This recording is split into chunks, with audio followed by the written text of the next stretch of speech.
H2O is bringing AI to business and building a grassroots movement of data science, data engineers, and business professionals and design thinkers who can now go take artificial intelligence to business intelligence. We have more than 1,000 companies that are daily depending on H2O.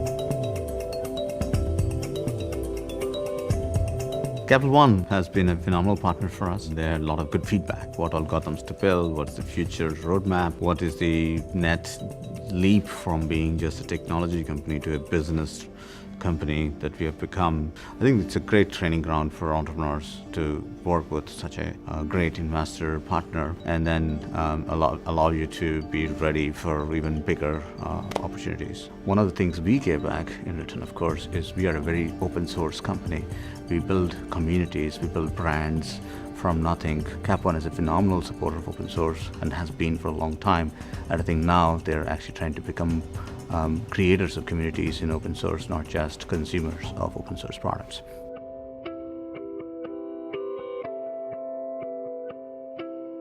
One of the interesting, most stunning aspect of what Capital One has done for us in the last few months, if you will, actually they did a dive into H2O conference of their own, a whole day of H2O users at Capital One. We just opened the keynote and kind of show the roadmap, but the rest of the talks were all H2O users within Capital One telling about their experiences and why they chose H2O or other technologies versus even going beyond and showing what they did with it. And new units, new business units and use cases now arise almost daily within Cap One for H2O. I think what that has done is really dramatically increase adoption within one company, but gave us use cases to go work with other businesses as well. The net of that has been a really big compounding of where things are headed towards democratization of both the algorithms within Cap One, but in the broader sphere, giving us use cases that can be reused across several parts of several companies. Cap One is a distributed company in the US, and we've actually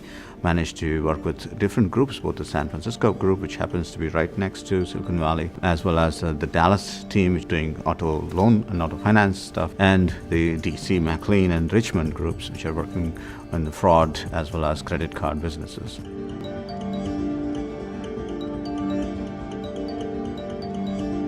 I think what we are finding really exciting about the partnership is this. Here's a corporate investor who typically gets this badge as a corporate investor who is able to take this bold moves and invest in young startups like ours and brewing them to be mega stars in the space. And I think that's what we're seeing as a partnership from them.